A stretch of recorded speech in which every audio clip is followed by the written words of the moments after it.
Good morning, good afternoon, good evening, whenever it is, wherever you are, welcome to the Good Values podcast. Now, this is going to be the second part of my conversation with John Mahoney. If you haven't seen the first part, then please check it out. I will leave a link right here.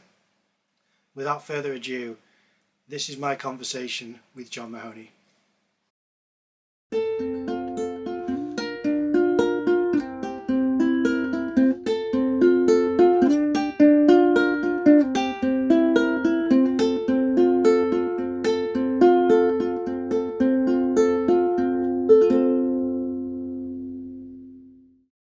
Well, going back to your filmmaking process, because you mentioned it, I was curious with the characters and whether you had certain actors in mind to write the personality of certain characters in order to serve this voice that you need to keep up, because each character needs to have their own way of talking, I suppose, and words which they use. So that can be quite difficult. Did you use certain actors who you felt embodied that personality to create your characters? That's a great question. I couldn't, how should I say? I couldn't do that. I couldn't imagine that. I tried to. I wrote down actors. It just didn't work when I started writing. Oh, if this particular actor played this part, it didn't work for me. I tried. I tried. I gave up, and I said to myself, "They're all me." Which is a terrible thing to say. They say in writing you should not be all you. But I thought of Woody Allen. When you see his characters, they're all Woody Allen, all Yeah, the men, all the women, and I was like, well, if it's okay with Woody Allen, it's okay with me, And there's a few other actors, even David Lynch to a certain degree. yeah, They're all him in a way. yeah. Yeah, so I just wrote them as myself, Mm. even though that the main characters are three female characters. They're all me, and I that's all I could figure out. So when I let people read it, I was it was important to let women read it, because if they think if this is trash, I'm in big trouble because it's a female lead. And they said reading it, they couldn't tell that it was a male who read it. They would have swore it was a female who read So it passed the Bechdel test, as they'd say. Or it kind I of, guess so, yeah. because I didn't write them as women. I wrote them as people that I feel like this is a choice that I would make as that person, Mm. rather than, no, this is what women do or this is what men do. And Yeah. so anyway, yeah, that's a long a long answer to a short No, question. I like these answers. I mean, another question is very film based, but I love film myself. It's a big influence on my, and inspiration to my work. I would ask, is there things like the rule of Chekhov's gun? Has that kind of played a part in your writing process? Are you aware of the Chekhov's gun? Yeah, I It's haven't heard that one. basically the one which is basically, if you see in a film, let's just say it's a gun, because I think that's why they call it that. If a gun is shown in a film at any point, it will go off later in the film because it's been shown at some point. Therefore, it has to play a pivotal role in the script. Do you have those types of things in play when you're writing your script? Did you say, this here is going to be pivotal, but we'll show it here for foreshadowing or something or other? Absolutely, 100%. In fact, I use that in my artwork too. It's repetition. If you see Mm, there's a trope of book, you'll see a certain thing repeated over and over again. And what happens, I could draw it here. If you do one piece here, one piece here, right here, it sews the image together, mm, right? So I assumed, oh, that's what I do in my drawing. If I do that in a screenplay, yeah.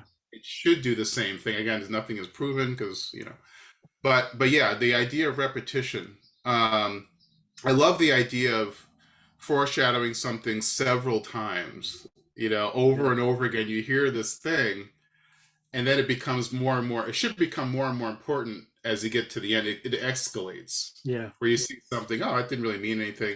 And you see it again and again and again and again. And it has to have some climactic thing at the end. Otherwise, it's not as strong. And I've seen Mm, that in certain films where they'll integrate something, and then it'll kind of become big, but not big enough. It has to, you know what I mean? It has to be the biggest thing ever. yeah. Like again, like go to Titanic, you got Rose and Jack, and how they want to be together, but there's something between them.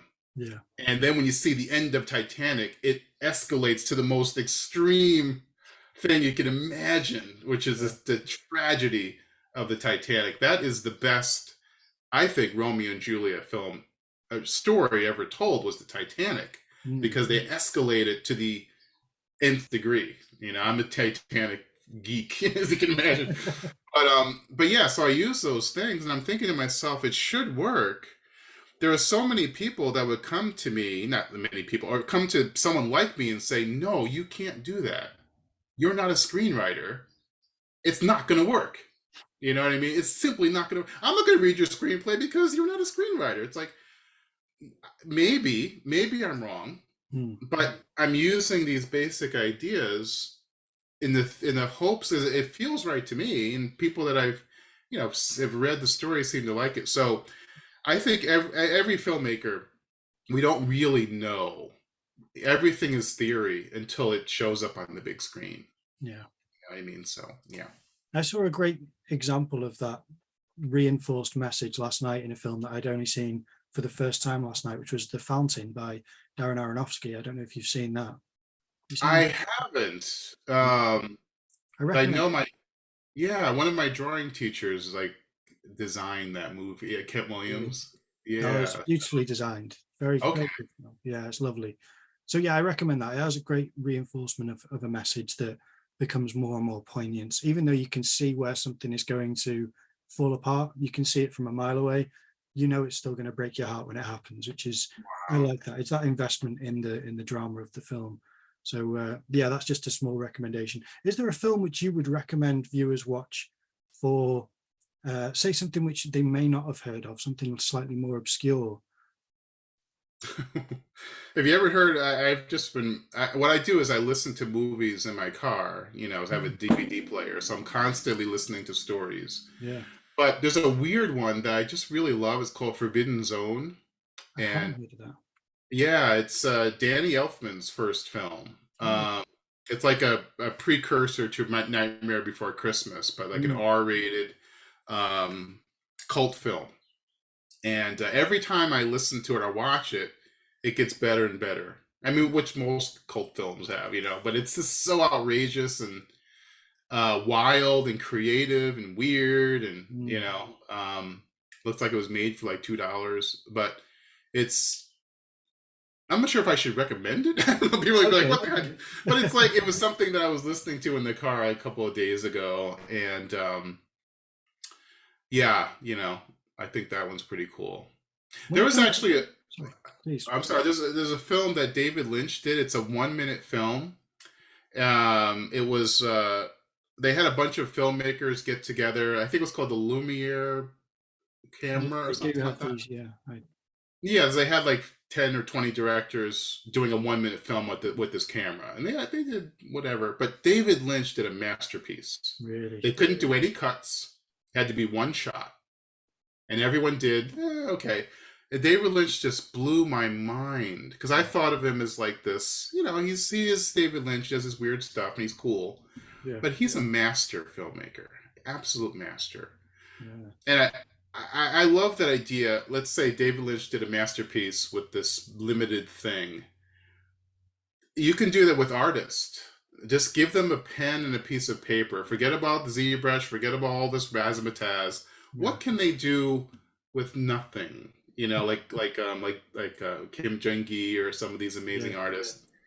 That's when the rubber meets the road. You know Mm. what I mean? When you take everything away and they can still do a masterpiece. So anyway, I'd recommend that one. Yeah, 1 minute David Lynch film. There was another. I'm sorry, I'm talking too much, but please, there was please a do. 1 minute film that George Lucas did called "Look at Life" that he did when he was in college. It was all done with collage Wow. paper. I mean, it gives me chills of talking about it. It was an absolute masterpiece. So he had the chops, back when he was just a student. Mm. And the thing is, if you can do that with just a bunch of pieces of paper sliding across the camera, that makes sense that he would do Star Wars, Yeah, So, anyway, so it's those type of things. Looking at filmmakers, what did they do when they had next to nothing, and see how how they did. And I think that not to just admire them, but to inspire yourself. Like, okay, they use creativity, and what did they do with next to nothing? Oh, Mm. I have next to nothing too. You know? Yeah, But anyway, so those are some things I'd recommend. that's interesting. I definitely look up those. I'm really fascinated by, like you said, when people have to be a little bit more inventive because there's far more constraints on their budget. If you forgive me for a slightly more broad question, what does art mean to you? As in, what do you value about art?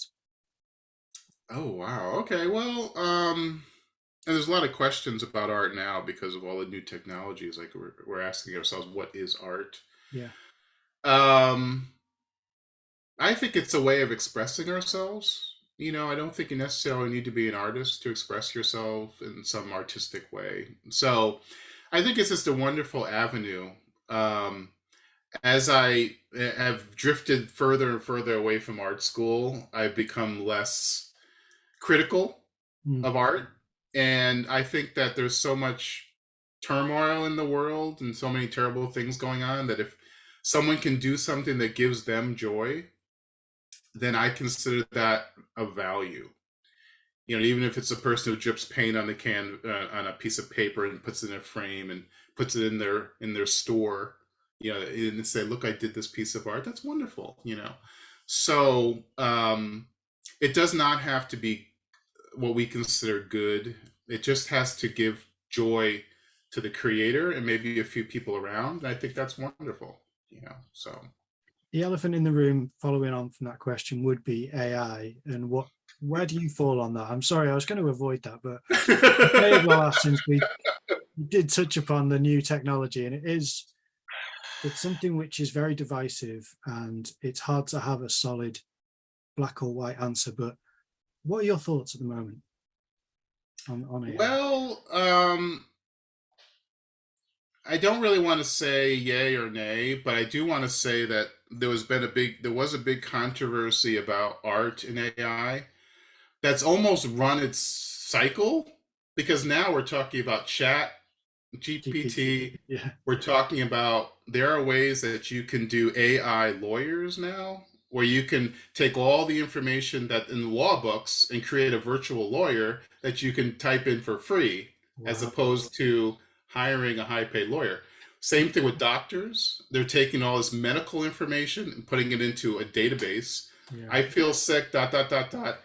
And a second later, they give you the information, which might be better than the doctor that you're communicating with, because they're using all the information that probably a human brain couldn't handle. Yeah. And of course, if someone sneaks in the wrong information, everyone's diagnosed wrong. We all die. Yeah. So in other words, it's a bigger issue than just, hey, that's not what you should be doing with art. It's already grown past that. Another thing I found interesting about AI art is that it started off clunky and weird and goofy. Mm. Then it got beautiful. Then the beauty kind of went away. Now it's more realistic, Mm. and the design is going away. It's turned into something else. So all the worries that our friends had about AI are almost being alleviated now, because it's already evolved past the worry point. Yeah. Now it's going back towards something a little bit more less less problematic. Mm. And what's amazing about that is the evolution only took 8 months.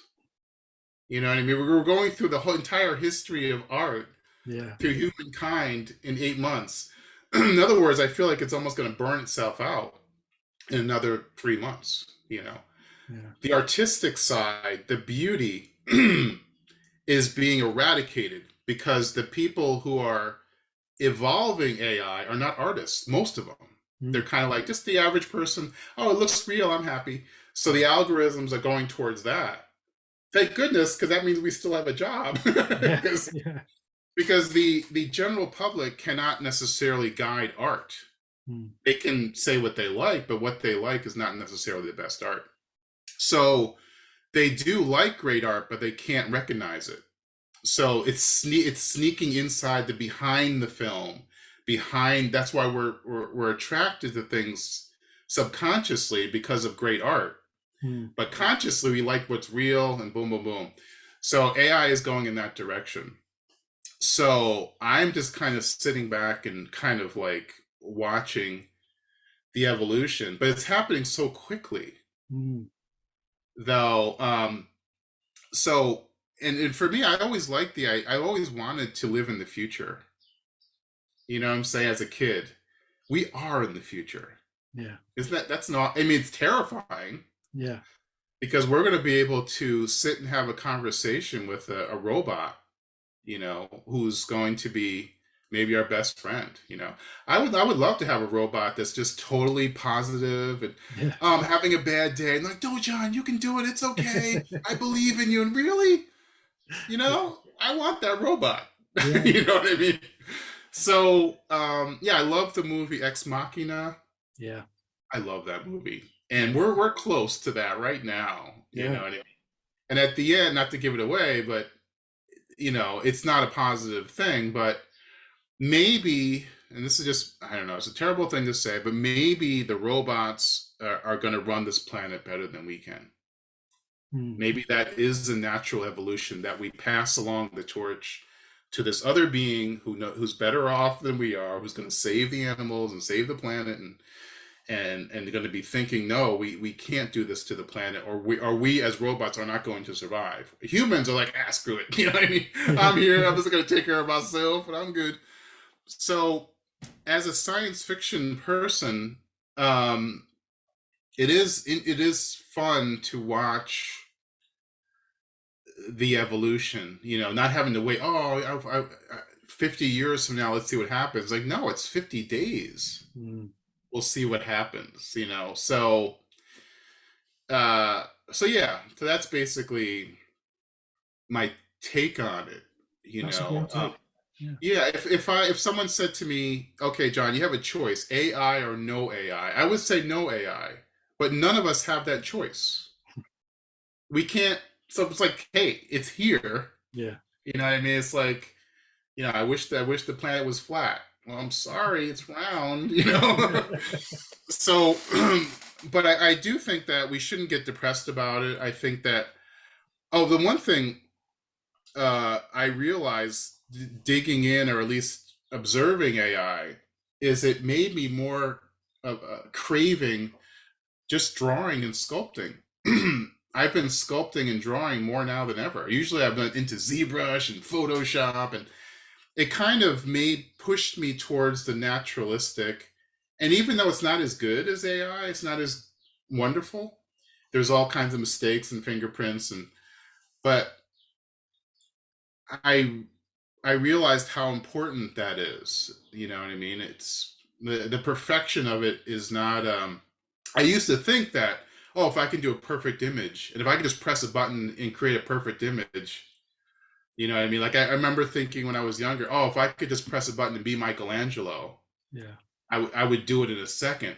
But I realize now that it's not all it's cracked up to be, because we can do that now, and there's a certain emptiness to it. You know, it's like, oh, be careful what you wish for, you know. Yeah.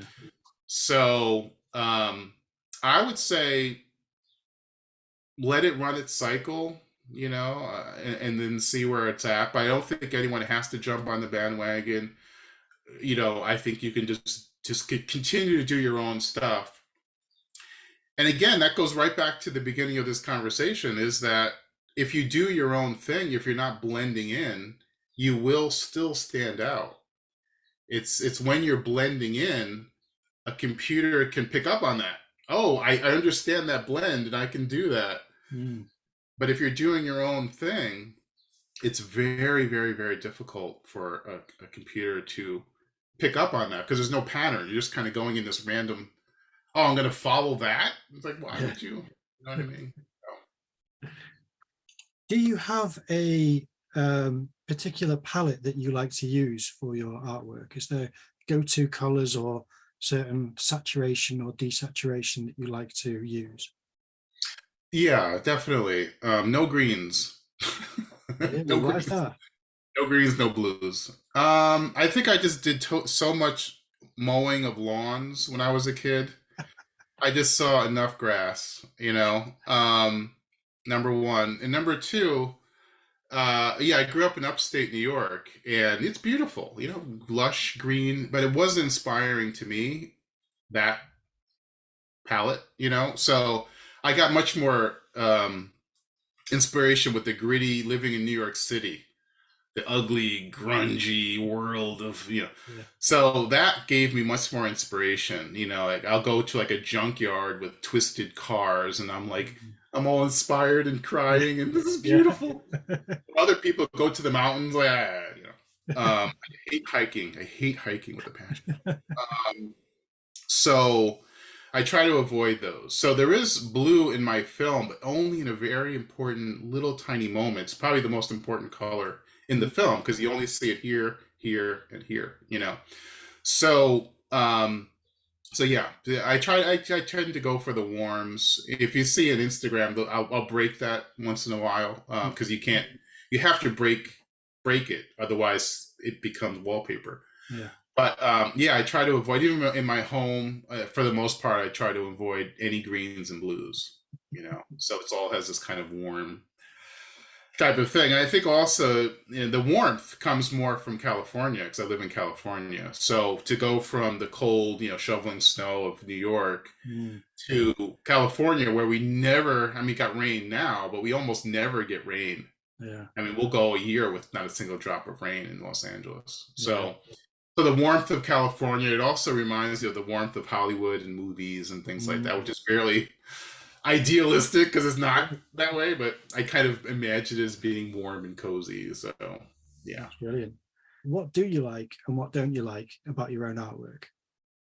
My own artwork. Yeah. What do I like? What don't I like? Jeez. That's hard because when I was younger, I used to write long paragraphs about everything I don't like about my work, when I was in high school and college. But I kind of was able to eradicate that stuff. I guess the only way I can answer that is if I look at Kim Jung-gi, okay? Looking what he can do and what I can't do. What he can do is he can express three-dimensional space, things that are incredibly believable. And he has a certain amount of stamina that he could just keep going and going and going and going. Where my work is very flat. It doesn't have three dimension unless I'm using ZBrush and cheating. But generally it's flat. So that's something that, again, I've learned to embrace it and use ZBrush to offset that. But again, that is a weakness. Number two is graphics. Like if you look at an artist like Ashley Wood, who has these wonderful paintings and brushstrokes and all this stuff, I don't have that. I have a single line, so it's a little sterile. So that's another thing that I should incorporate into my work. I try to incorporate into my classes. But the reason I don't do it, because I'm lazy. It's simple as that. I'm just lazy. Just give me a line. I don't have to pick up a paintbrush and make a mess. What if it doesn't work? But yeah, I can look, or James Jean has a wonderful sense of language and variety to his work, where I've stripped mine down to a line, mainly because of one, laziness, and number two, I just wanted to strip it down. I just wanted to strip art down to a single line. I think part of it is my attraction to animation, where it's that single, like a cell painting, you just have a single line. Yeah. Now that's not necessarily a good thing, but that's, it's like, I also love Krispy Kreme donuts. Yeah. That's not a good thing either, So, but I think that's part of what makes us who we are. We're attracted to things that might not necessarily be good, but it's just part of, who we are. I'm not making excuses, because I know there's a lot of artists out there that are a heck of a lot better than I am. Not especially, there's so many, but Kent Williams. I love Kent Williams' work. If you ever seen his work, is just gorgeous, and there's a certain gutsiness to it. And he was my senior teacher at Pratt, so I'm very aware of his work, and I have all of his books, and I have a lot of Ashley Wood's books. but none of that has shown its way into my work yet. Mm. It should, and eventually it probably will. The one thing I could do to force myself is to do a demo in class. Here's Ashley Wood. I'm going to do it for you in front of you. Mm. And then I'm like, okay, now 20 people are staring at. Maybe I should do that. I think it A would master work. study. Yeah. Yeah. So I'll do that sometimes. I'll experiment with things in class that I just haven't done yet, and I'll have 20 people experimenting with me. Yeah. So. Well, interestingly enough, when I asked Kim Jung-Yi that question, he only answered the negative, and that's all you've answered so far. What's the positive that you have for your artwork? Because so far it's been the critiques. What do you like about your own artwork? Well, I like it. You know what I'm saying? I just do it. That's cool. Yeah. It wasn't like that when I was in high school. And it wasn't like was not like that in college. Mm. But because of all the years of accepting the type of things I like, it's very rarely that I'll do something I don't like. I could trick myself. I could do pencil. I could pencil a drawing out and then ink it in, and that'll look terrible. Mm. I have to draw directly in ink. And I've done that. I've tried to do demos in class, like, okay, here's a bad design. Now draw it. I'm like, oh shit, that's still cool. It's like, it's impossible. And the thing is too, as a sculptor, you don't want that clean line. It feels fake. It feels artificial. Mm. So that clean line that I've worked so hard to emulate, when I try to do a realistic sculpture, it holds me back. So the best sculptors and the sculptors that I admire have no animation influence whatsoever, no illustration. They're focused on real life, like Simon Lee, Spider Zero is his name, and then the great Dick Smith, and some of these, and Jordu Schell, and so many others, but they have that sense of realism because they haven't been influenced by illustration and animation. Mm. So what I like about attempting sculpture is it allows me to analyze those weaknesses that I have and really fight those, So anyway, yeah. Fantastic. What's the most beautiful thing you've seen today? What's the most beautiful thing? I mean, in my life or just lately? That you've seen today, as far as what can you remember observing that you can retain that you thought that's like, I mean, I've had a massive spectrum of answers for these things. It can be, if you have children, it'll be your children sleeping. If it's someone who's a bit more, like I interviewed someone yesterday who said it was the street sweeper because he liked the design of the machine and he was outside having a coffee on his porch and watching the street sweeper in the machine and all the tubes and wires coming off it appeals to him, which I can relate to because I really appreciate design of machinery. It can be anything. So what's a beautiful thing? I mean, if you ignore the superlative of most, just what would you say is the beautiful observation today? Well, I think you're going to be surprised. Please, yeah. Your image right here. Really? Yeah, you have an artist who's interested in other art, who's asking incredible questions. You also have these incredible books behind you. This is someone who wants to learn and wants to grow. And that's a beautiful thing. That's the most beautiful thing I've seen today. That's a very, very humbling and flattering answer. Thank you so much. Yeah, that's certainly a unique one. Well, it's been an absolute treat to talk to you. I really appreciate you giving me your time and these fantastic insights. Where is there any social media or anything which we can direct people to whilst we're talking? All the links will be in the description, but where on the video would you like to direct people to? Yeah, I'm reading it right now. The Zentropa apparel is our Kickstarter, and that's with an X for Zentropa as opposed to Z. So the X is the film. It's related to the film, so everything is going to be X Zentropa rather than Z. Yeah. And then my Instagram, Mahoney Artworks. That's kind of like the hub of everything I'm doing lately. So yeah, I would just say those two, and then there's the link tree with all the other stuff in there. So brilliant. Well, all the links will be in the description below. So obviously I always say this to my viewers, but please go and check out the social media and support the artist, because it's always worth looking into. And I really appreciate your time. Thank you so much for joining and being a guest. You're welcome. Thank you. Thanks very much. Okay, so that is John Mahoney's episode done. Now, both parts I thought were fantastic. What an amazing guest. He was really open and honest and just gave amazing answers, where he was really eloquent about how he thought and felt about art making. Hopefully I'll have him on the channel again. I still am in contact with him quite often. I love his work so much, and he's such a good person to talk to and just a great guy. So hopefully you will see him feature on this channel in the future. There are lots of other guests that I'm looking forward to you meeting, so look forward to that next week. And in the meantime, please check out the links in the description below, because there's John's Kickstarter that's been relaunched. There is his Instagram that you've got to check out, and just lots and lots of things that are worth checking out as additional bits and bobs in the description. So I've labelled those, I've put links there. Please go and check them out. Support him. He is well worth your support and well worth your time and attention. Thank you so much for watching. Leave a like, comment down below, subscribe to the channel, share these videos with friends and family. I need your support as well. I'd really like this channel to grow. But for the meantime, just your time and attention has been fantastic. So thank you very much for watching, and I'll see you in the next video.